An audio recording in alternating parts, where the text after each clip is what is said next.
ચાલો વિદ્યાર્થીઓ, good morning.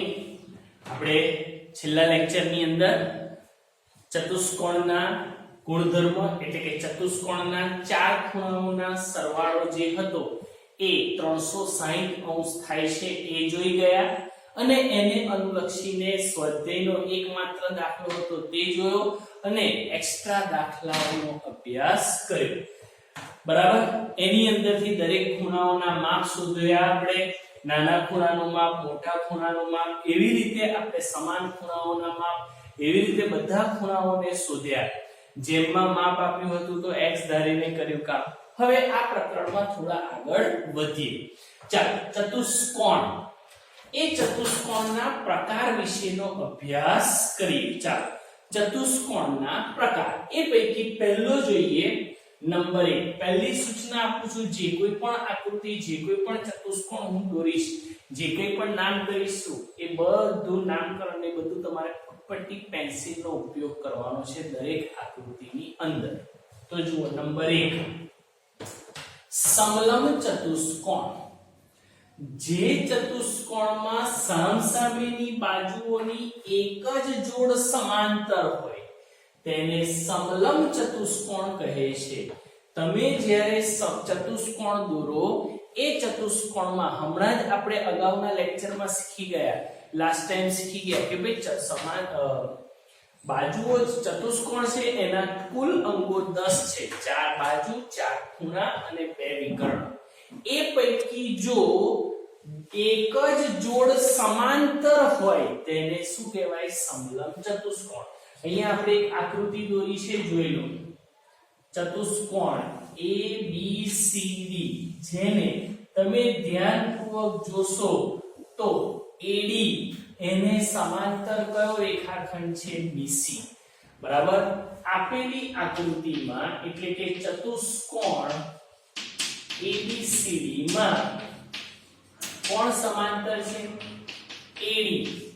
કોને સમાંતર છે? BC ને. આ બે ઊભા લીટા એની નિશાની છે સમાંતરની. AD સમાંતર BC.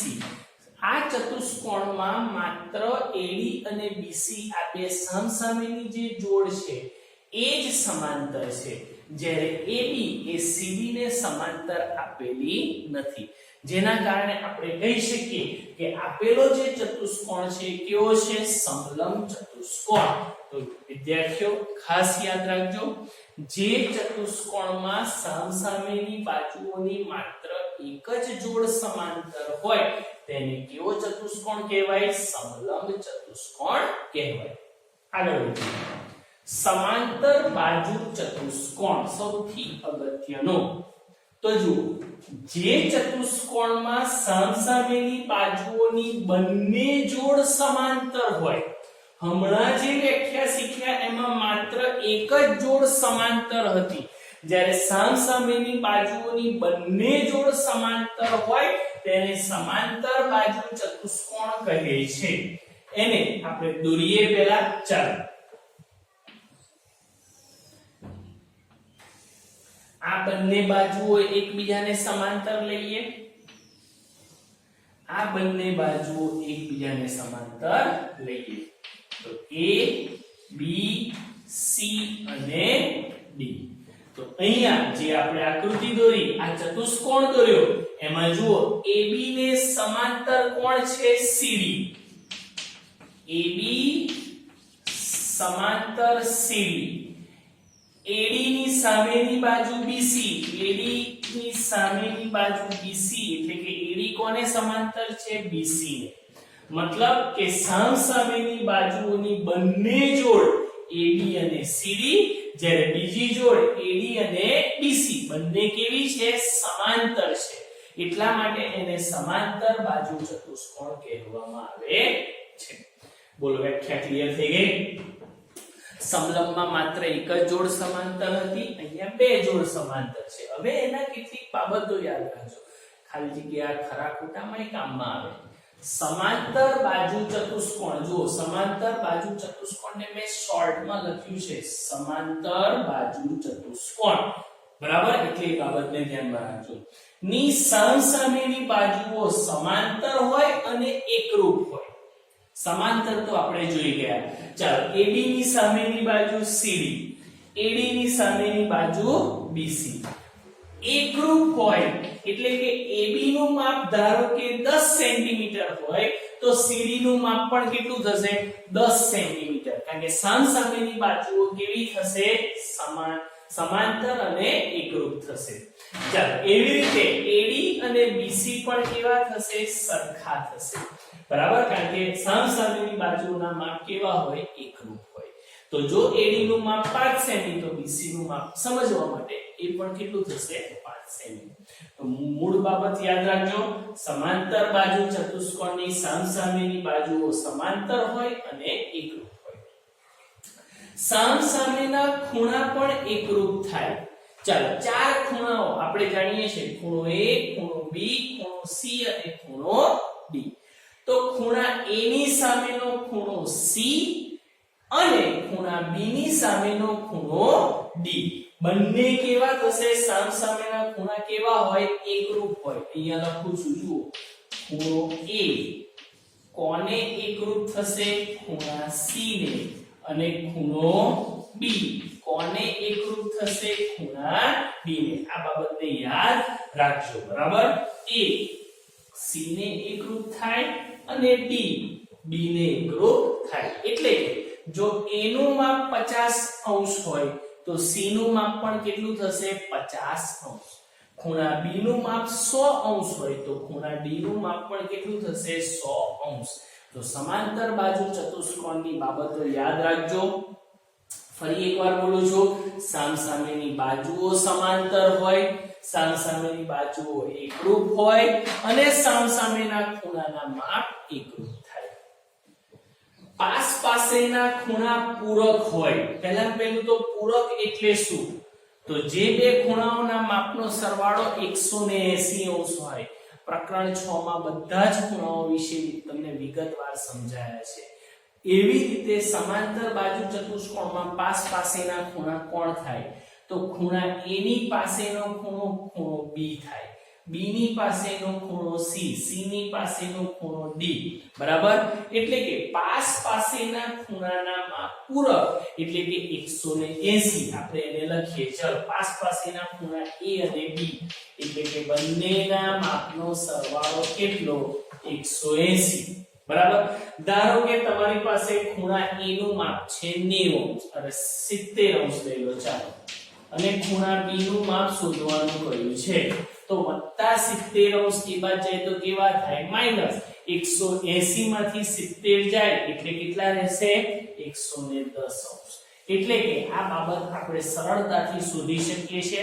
આ શરતનો ઉપયોગ કરી શકીએ છીએ અને કોઈ એક ખૂણાનું માપ આપેલું હોય તો એની સામેના ખૂણાનું માપ પાસેના ખૂણાનું માપ પણ શોધી શકીએ છીએ. કારણ કે સમાંતર બાજુ ચતુષ્કોણમાં પાસ પાસેના ખૂણાના માપ કેવા હોય એક પૂરક હોય. પૂરક એટલે બંને ખૂણાના માપનો સરવાળો 180. એવી રીતે ખૂણો B વત્તા ખૂણો C બરાબર 180 થાય, ખૂણો C વત્તા ખૂણો D બરાબર 180 થાય, ખૂણો D વત્તા ખૂણો A બરાબર 180° થાય. આગળ સમાંતર બાજુ ચતુષ્કોણના વિકર્ણ પરસ્પર દુભાગે. વિકર્ણ એટલે શું? તો જુઓ, ખૂણા A અને ખૂણા C ને જોડતો રેખાખંડ. તો સમાંતર બાજુ ચતુષ્કોણ ABCD નો પહેલો વિકર્ણ કયો થયો AC. એવી રીતે B અને D ને જોઈન કરો તો બીજો વિકર્ણ થયો BD. એટલે કે વિકર્ણ AC અને વિકર્ણ BD પરસ્પર એકબીજાને શું કરે દુભાગે છે. આ બાબત એ કયા ચતુષ્કોણની છે? સમાંતર બાજુ ચતુષ્કોણની. પ્રત્યેક થિયરી હું વિગતવાર સમજાવું છું. શા માટે? કારણ કે આ બાબતો ખાલી જગ્યા ખરા ખોટા એવા હેતુલક્ષી પ્રશ્નોમાં આવી શકે છે. ખ્યાલ આવ્યો? એટલે દરેક બાબત લખો, પરફેક્ટ મુદ્દા સહિત લખો, આકૃતિ પ્રોપર ફૂટપટ્ટી પેન્સિલ વડે દોરો, જેથી કરીને તમે લખશો એટલું વધારે તમને તૈયાર થશે. તો બે ચતુષ્કોણ જોઈ ગયા, પહેલો સમલંબ ચતુષ્કોણ અને હવે જોઈ ગયા સમાંતર બાજુ ચતુષ્કોણ. ચાલો ત્રીજો ચતુષ્કોણ જોઈએ જેનું નામ છે લંબચોરસ. ચાલો જે સમાંતર બાજુ ચતુષ્કોણનો દરેક ખૂણો કાટખૂણો હોય, કાટખૂણો એટલે જે ખૂણાનું માપ 90 અંશ હોય, પ્રત્યેક ખૂણો કાટખૂણો હોય તેને લંબચોરસ કહે છે. જુઓ, સમાંતર બાજુ ચતુષ્કોણનો દરેક ખૂણો કાટખૂણો હોય,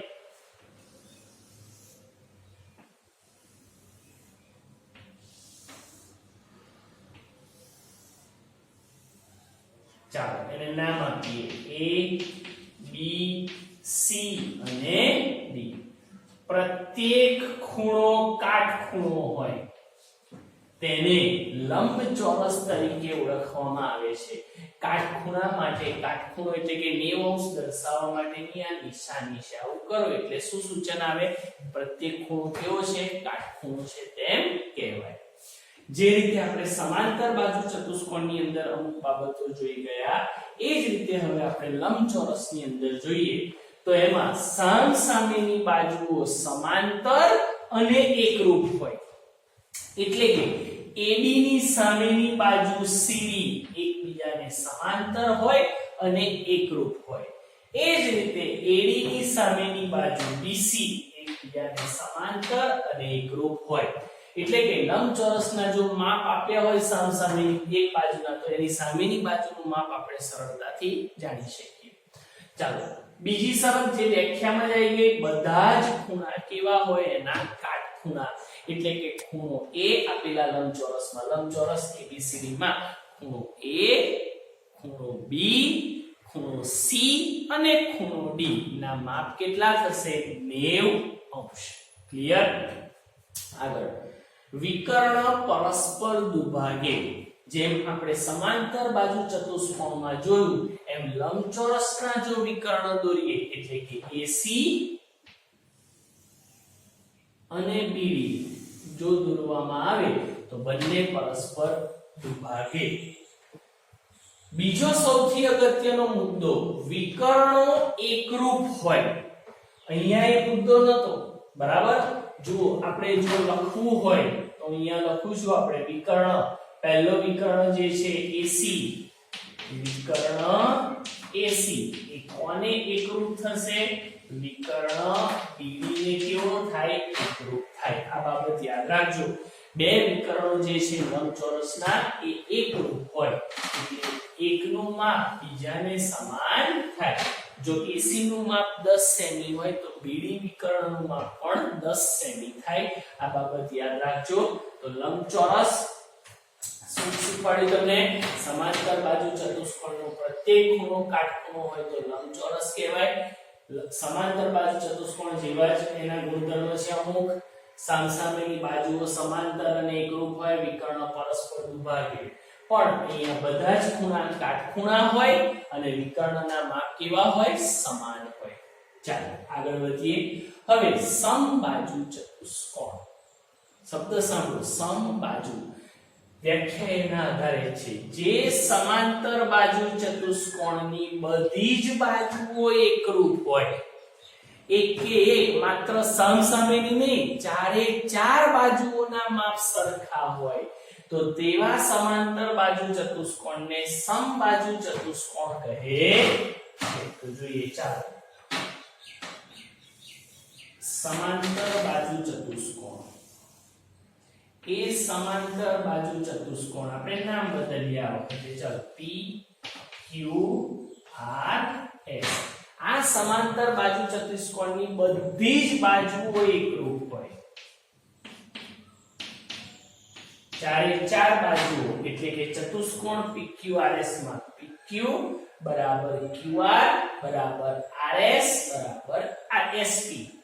ચારે ચાર બાજુઓ એકરૂપ હોય તો એવા સમાંતર બાજુ ચતુષ્કોણને શું કહેવાય?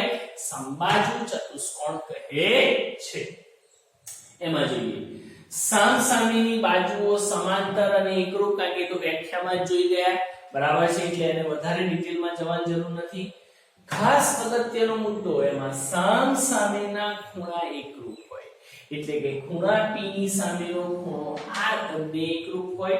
એ રીતે ખૂણા Q ની સામેનો ખૂણો S એ પણ કેવા હોય? એકરૂપ હોય. આગળ પાસ પાસેના ખૂણા પૂરક સમાંતર બાજુ ચતુષ્કોણમાં પણ પાસ પાસેના ખૂણા પૂરક પૂરક એટલે જે બે ખૂણાના માપનો સરવાળો 180 અંશ હોય તેને એકબીજાના શું કહેવાય પૂરક કોણ કહે છે ક્લિયર થઈ ગયું ચાલો આગળ વિકર્ણો પરસ્પર કાટખૂણે દુભાગે આ બહુ જ અગત્યનો મુદ્દો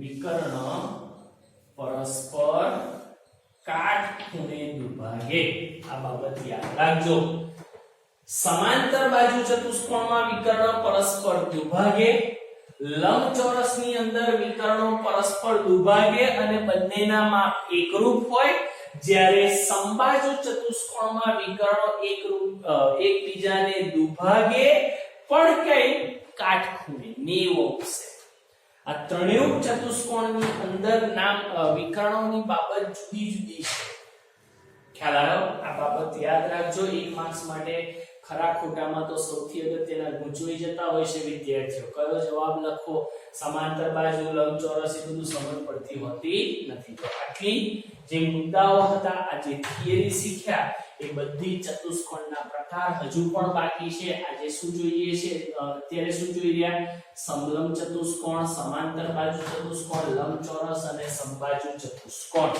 વ્યાખ્યા મોડે કરી નાખજો હેતુલક્ષી પ્રશ્નોમાં આવી શકે પ્રત્યેક આકૃતિ તમારે વિગતવાર દોરવાની છે ફૂટપટ્ટી પેન્સિલનો ઉપયોગ કરવાનો છે વર્ક તો હોમવર્ક તો સેન્ડ કરો જ છો તમે ક્લાસ ટીચરને પણ આ કામ જે છે વાંચવાનું ભૂલતા નહીં તો આટલું પહેલા જોઈ લો ચાલો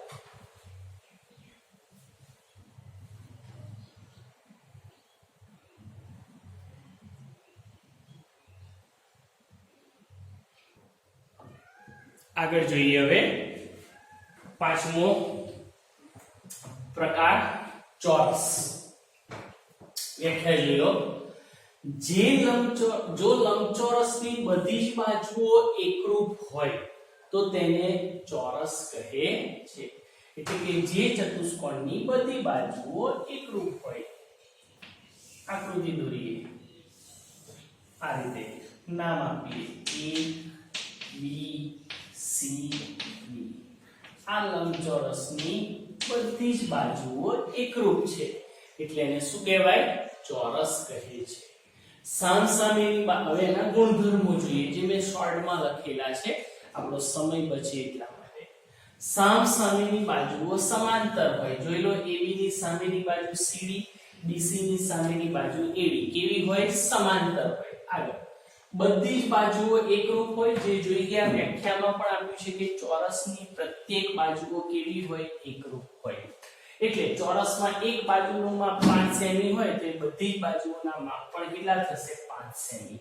સૌથી અગત્યનો મુદ્દો લંબચોરસના જે રીતે બધા જ ખૂણા કાટખૂણા હતા એ રીતે બધા જ ખૂણા ચોરસના પણ કેવા કાટખૂણા એટલે કે ખૂણો A 90 અંશ B 90 C અને D બધાના માપ કેટલા 90 અંશ વિકર્ણો કેવા હોય એકરૂપ હોય વિકર્ણ દોરીએ વિકર્ણ AC અને વિકર્ણ BD બંને કેવા એકરૂપ એટલે કે બંનેના માપ કેવા સમાન હોય તો અહીંયા આ જે જોઈ ગયા ચતુષ્કોણ કયો શીખ્યા ચોરસ ચોરસની વ્યાખ્યા ગુણધર્મ અને આકૃતિ પરફેક્ટ યાદ રાખજો ઓકે આગળ હવે નવો ચતુષ્કોણ છે તમારા માટે જુઓ શું નામ આવ્યું પતંગ આકાર ચતુષ્કોણ જે ચતુષ્કોણમાં પાસ પાસેની બાજુઓની બંને જોડ સમાન હોય જોઈએ ચાલો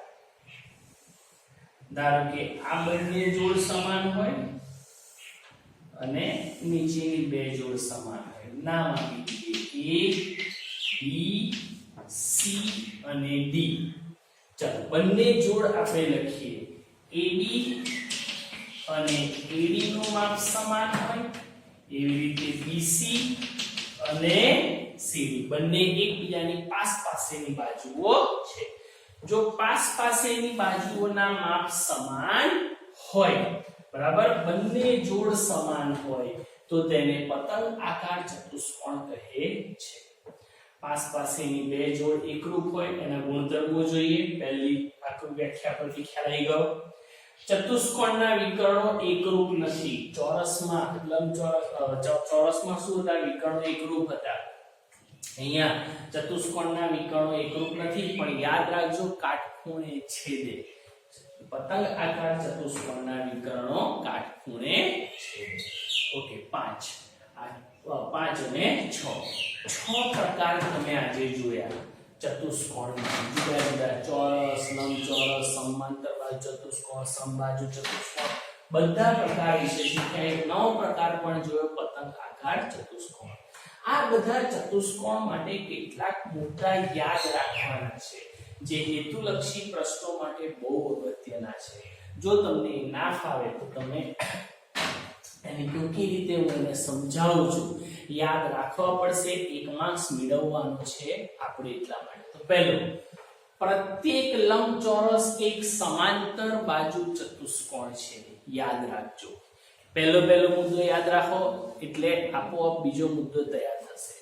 પ્રત્યેક લંબચોરસ એક સમાંતર બાજુ ચતુષ્કોણ છે. તો એનાથી ઉલટું, પ્રત્યેક સમાંતર બાજુ ચતુષ્કોણ એ લંબચોરસ નથી. વિરોધી વાક્ય થયું. આ રીતે એને યાદ રાખવાનું, સરળતાથી યાદ રહે. લંબચોરસ એ સમાંતર બાજુ ચતુષ્કોણ છે, પણ સમાંતર બાજુ ચતુષ્કોણ એ લંબચોરસ નથી. એવી રીતે પ્રત્યેક સમબાજુ ચતુષ્કોણ એ સમાંતર બાજુ ચતુષ્કોણ છે. ફરી એકવાર, પ્રત્યેક સમબાજુ ચતુષ્કોણ એ સમાંતર બાજુ ચતુષ્કોણ છે. તો જો જગ્યા જવા દીધી છે, હવે શું લખશો? પ્રત્યેક સમાંતર બાજુ ચતુષ્કોણ એ સમબાજુ ચતુષ્કોણ નથી. ઓકે, ચલો આગળ. પ્રત્યેક ચોરસ એ સમાંતર બાજુ ચતુષ્કોણ છે. પ્રત્યેક ચોરસ સમાંતર બાજુ ચતુષ્કોણ છે. તો પ્રત્યેક સમાંતર બાજુ ચતુષ્કોણ એ ચોરસ નથી. બરાબર? તો આ રીતે બાકીના જે બે મુદ્દા છે હું તમને જાતે લખવા માટે આપીશ, સમજાવીશ ખરો, પણ જાતે લખો જેથી તમને પણ આવડે. 7મો નંબર, પ્રત્યેક ચોરસ એ લંબચોરસ છે. તો ઉલટું એક સેન્ટેન્સ કયું થાય? પ્રત્યેક લંબચોરસ એ ચોરસ નથી. એવી રીતે પ્રત્યેક ચોરસ એક સમબાજુ ચતુષ્કોણ છે. તો એનાથી ઉલટું, પ્રત્યેક સમબાજુ ચતુષ્કોણ એ ચોરસ નથી. જાતે લખવાનું, જેથી કરીને આ યાદ રાખવાવાળા 10 સેન્ટેન્સ છે તમે તૈયાર કરી શકો. બરાબર? બંને એકબીજાના ઓપોઝિટ હોય છે. સેન્ટેન્સીસ પહેલું અને બીજું ધ્યાન આપો, ત્રીજું, ચોથું, 5, 6, 7, 8, 9 અને 10 યાદ રાખવા માટે આ સરળ હેતુલક્ષી પ્રશ્નોમાં બધું આવી શકે. બરાબર? તો આ બધી બાબતો સરસ રીતે નોટબુકમાં ઉતારજો. આકૃતિ જ્યાં પણ આવે છે ફૂટપટ્ટી પેન્સિલ વડે દોરવાની છે, અને યાદ રાખવાના મુદ્દા આ બે જાતે લખવા આપ્યા છે. જેટલું મોડે કરશો એટલું સરળતાથી યાદ રહે એવું છે. હેતુલક્ષી પ્રશ્નોમાં આપણા માર્ક્સ લેવા જોઈએ નહીં. તો સમગ્ર વર્ગ લખ્યા બાદ આ લેક્ચરનું જે કામ છે ક્લાસ ટીચરને ભૂલવાનું સેન્ડ કરવાનું ભૂલશો નહીં. ઓકે, ચાલો.